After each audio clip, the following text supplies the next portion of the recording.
Gutiérrez. Buenos días, ¿cómo está usted? Buenos días, Dios te bendice, la paz del Señor. Muchas bendiciones cada uno. Sí, se ven lindo. Estaba mirando aquí las cositas que tienen aquí. La decoración navideña. Sí, brother. Wow, está bien lindo, están pompeados. Están pompeados. Mi esposa me puso a trabajar este fin de semana. Sí, importante.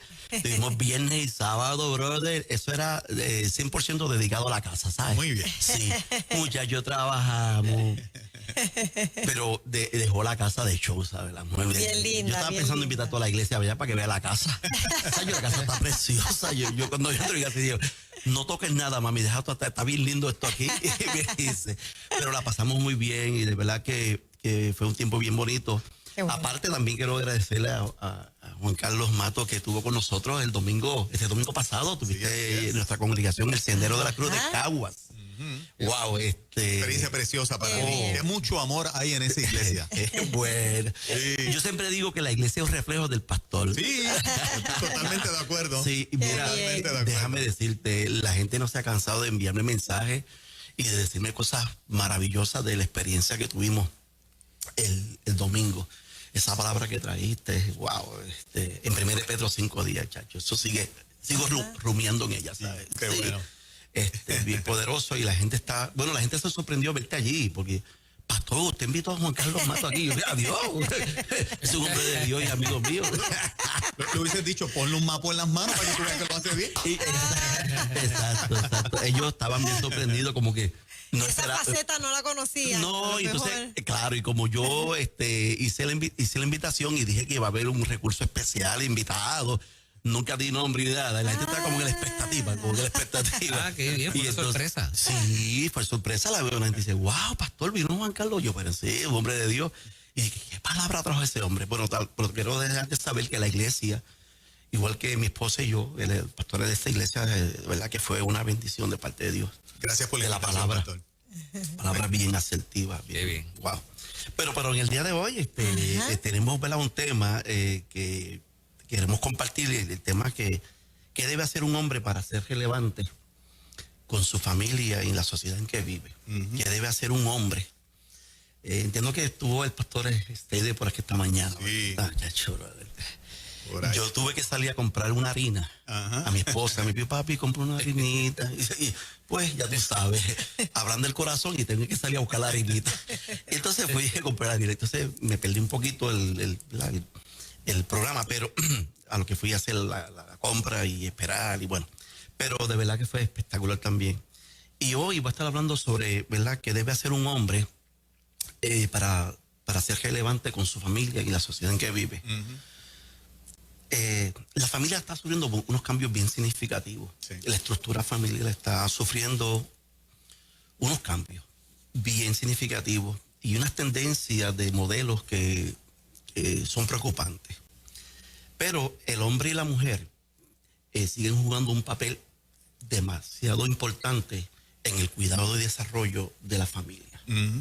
Y entonces queremos hablar sobre el hombre que debe hacer para poder estar a tono con estos cambios que están ocurriendo. Que aunque tú te resistas, están allí, ¿sabes? El hecho de que tú te resistas o lo ignores no significa que no están. Y no van a seguir estando. Exacto. La diferencia va a estar, yo entiendo, que es el proceso de la introspección que tenemos que nosotros hacer. Muchas veces vivimos en el día a día sin sentarnos a autoevaluarnos, a hacer una introspección, un autoanálisis de qué está ocurriendo y cómo yo debería trabajar o funcionarme de una manera que tengo que aceptar que hay unos cambios, pero de qué manera yo voy a evitar de que esos cambios que muchas veces no están alineados a mis creencias y mis convicciones, ¿verdad?, de fe, yo puedo manejarlo de tal manera de que yo pueda seguir siendo funcional dentro del núcleo de mi familia, inclusive impartiendo hacia la sociedad donde vivo. Porque la familia es el núcleo básico de la sociedad. La partícula principal de una sociedad es la familia. Y la unidad básica de una familia es el matrimonio. O sea que todo comienza con una relación matrimonial que afecta al resto de la familia, que son los hijos, y a la misma vez a todas las otras familias de origen que, ¿verdad?, que están conectadas con nosotros, y a la sociedad en donde vivimos. O sea que nuestra vida es un elemento muy importante que de alguna manera va a ser algún tipo de efecto positivo o negativo en otros. A veces no nos damos cuenta de la cantidad de personas que está pendiente a nuestras acciones. Wow. Especialmente si confesamos de que somos creyentes de Jesucristo. La palabra dice que nosotros debemos ser un libro abierto, donde la gente pueda leer de que lo que yo digo es lo que yo vivo. Y ahí debe estar la congruencia, que yo siempre digo a las personas que las acciones que yo hago son las que ratifican o validan lo que yo digo. Si yo digo y no hago, no good.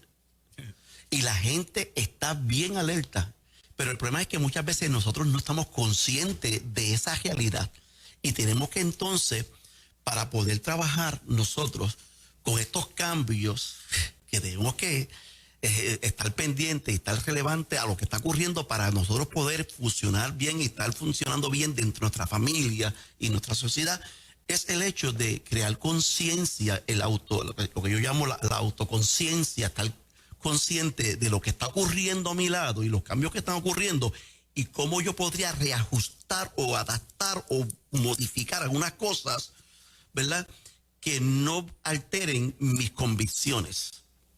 Por ejemplo, uno de los cambios que estamos teniendo es el uso, ¿verdad?, significativo de las redes sociales, ¿sí o no? Sí.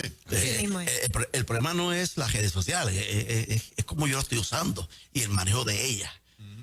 Y esos son cambios que yo tengo que ir implementando en mi vida familiar, pero cómo yo lo voy a hacer de tal manera que yo acepte ese cambio, pero sin afectar las convicciones que yo tengo y que no me afecte en mi núcleo familiar. Y sería el ejercicio de la introspección para crear la autoconciencia. ¿Qué yo debo hacer o cómo yo debo funcionar para que mi matrimonio esté conforme a lo que yo entiendo que dice la Escritura que yo debo hacer? Tú hablaste de algo bien importante el domingo. Yo estuve rumiando esta noche y esta mañana, y voy a tener que usar parte de lo que dijo. Todo comienza con la obediencia. Fíjate, yo cuando te hablaste sobre el ser perfecto, y pero es que nadie es perfecto, sí. Lo que pasa es que la actitud de yo obedecer a Dios me conduce hacia esa dirección, y Dios me ve ya perfecto en ese proceso, porque Él ve que yo tengo una actitud de obedecerle a sus estatutos o principios, no valores. Yo estaba ahorita analizando lo que es un valor, los valores y lo que son principios. Bueno, la palabra principio lo dice, lo primero. Valor puede fluctuar, porque valor puede ser que para ti lo sea y para mí no lo sea, pero el principio es algo fijo, absoluto. Por eso es que yo no digo valores, yo tengo principios. Oh, yes. Esto es cuestión de semántica, ¿verdad? Pero eso trabaja aquí. Claro. Eso trabaja aquí. Entonces yo dije, wow, Dios quiere que nosotros, y la palabra nunca habla de valores, habla de principios, estatutos, mandamientos, preceptos, que esos son cosas fijas y absolutas, no de valores. Valores es algo que yo te uso para decir, es que yo valoro esto, sopeso esto más que esto. Sí, pero tú puedes sopesar algo que no es correcto, que no es un principio de Dios. ¿Sí o no? Claro, es un valor también.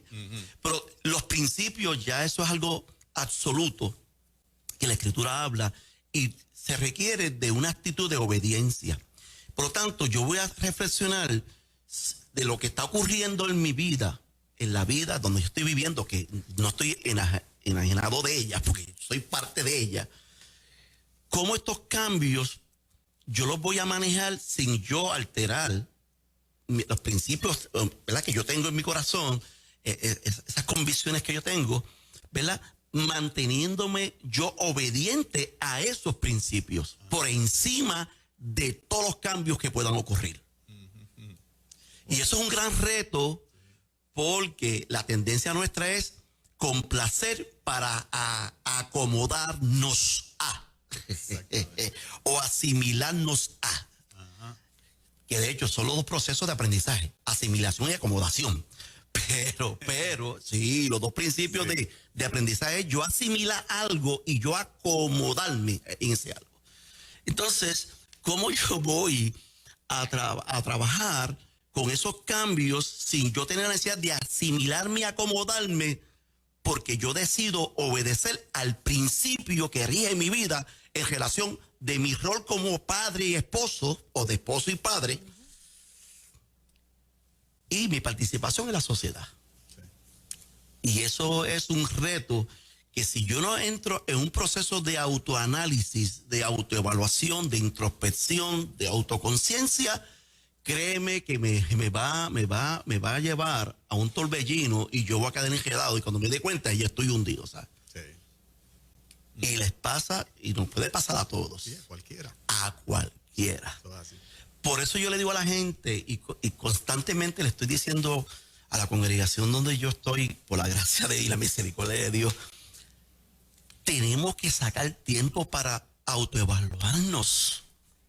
Saque tiempo para reflexionar por qué yo hago lo que yo hago, cuál es mi intención, cuál es mi motivación. Porque hay motivaciones y motivaciones, ¿sí o no? Claro. Oh, sí, yes. sí. Y lo que más le impresiona a Dios realmente es la intención que hay en mi corazón, no lo que hagas. Oh, no. Tú puedes hacer muchas cosas y dices, la intención no fue correcta. El caso que trajiste de Saúl, sí, que sacrificó, o David, que quiso sacrificar por el pecado, y Dios dijo, vale más la obediencia que el sacrificio. Porque aunque pudo haber hecho un sacrificio, que es una acción buena y agradable, la intención no era la correcta. Y Dios quería, yo quiero obedecer, yo quiero una intención correcta, que es obedecer lo que yo digo. Y obedecer requiere de yo ejercitar mi propia voluntad. Todo comienza con la obediencia. Y la obediencia es un elemento que muchas veces nosotros la pasamos por alto porque la autojustificamos. Dios sabe que soy débil. Dios sabe que pues uno falla. ¿Ve? Y comienzo a restarle para justificar, para que en mi conciencia yo no sienta la culpa o la incomodidad, porque lo suavizo. Y entonces paso de una conciencia escrupulosa a una conciencia laxa, que es livianita. Todo es justificado, todo es racionalizado, que es un mecanismo de defensa que usamos a nivel psiquis.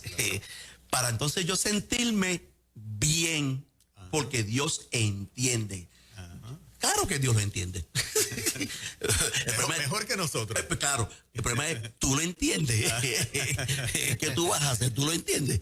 Porque entonces, el yo no hacer ese ejercicio de hacer la introspección y meditación, que hay que hacerlo con frecuencia, no una vez al año, que eso es lo que hace la gente a fin de año, la resolución de las cosas que yo voy a hacer el año que viene. Qué bonito, está bonito, está bien. No está bien, no hay problema, lo puedes hacer, yo también lo he hecho.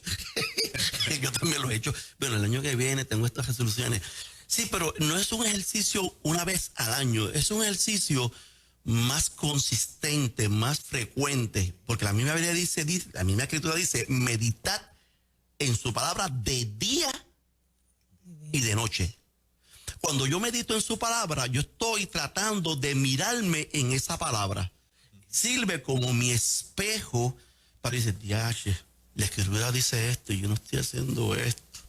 Wow, que mucho me falta. Y eso me lleva a una autoconciencia para yo reconocer y pasar, que yo lo hablé la semana pasada aquí, los 3 mecanismos de cambio. Reconocer para yo llegar entonces al próximo paso, que es aceptar y admitir que necesito trabajar en eso.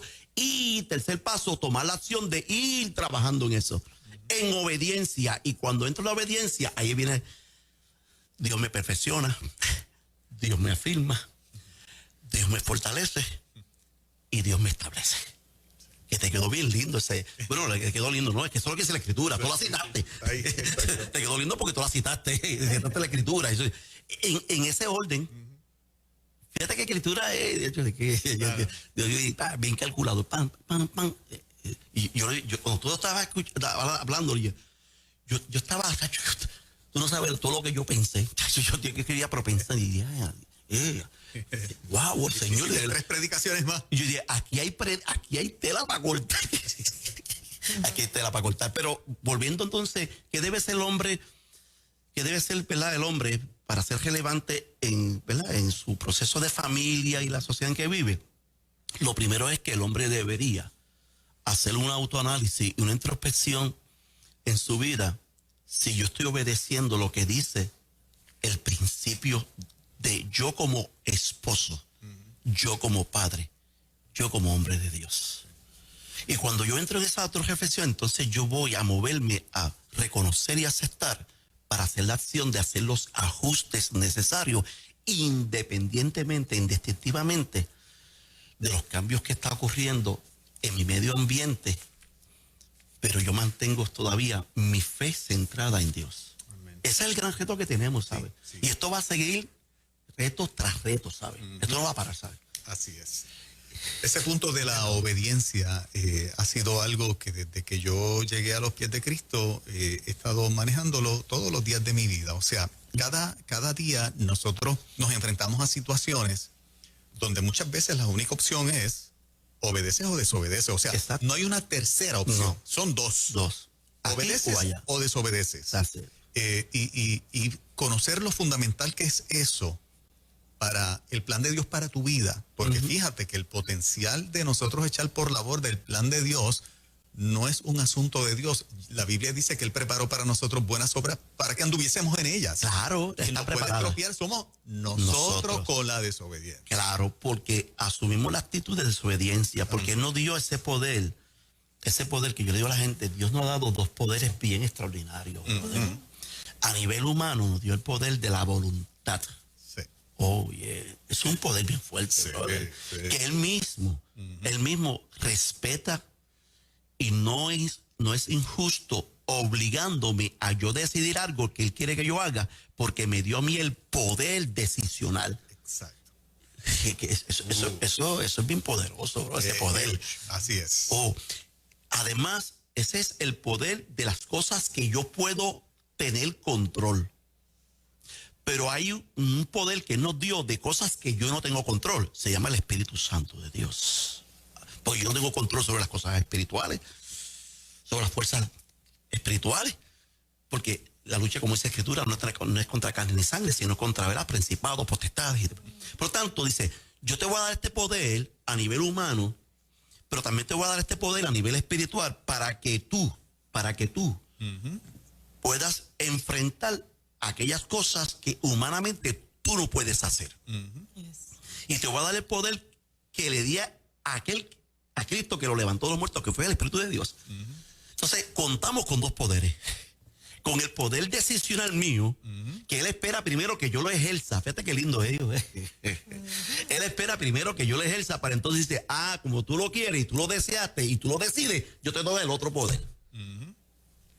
Por lo tanto, yo creo que podemos hablar de muchas cosas que el hombre puede cambiar en la familia, pero primero comienza con la autoanálisis para uno decidir obedecer esos principios, no valores, esos principios del rol que está en la Escritura que yo debo asumir ante mi esposa como esposo y ante mis hijos como padre y ante la sociedad como representante de Dios.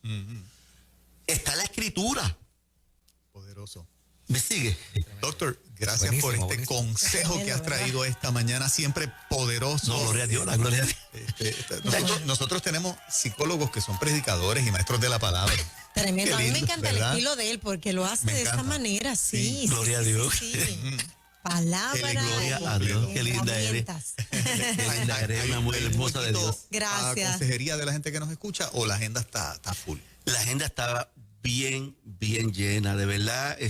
Vamos a tener que esperar a mediados de enero, porque de verdad que no hay cupo, ¿verdad? Wow.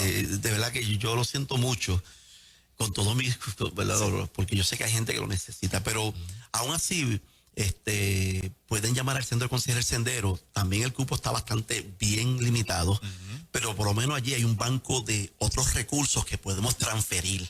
Exacto. A ver si usted puede obtener esa ayuda que necesita. Ahí es el 764 4666 764-4666 con el prefijo de 787. De lunes a viernes el Centro de Consejería no está atendiendo gente presencial, pero está atendiendo a través de las videocámaras y esas cosas.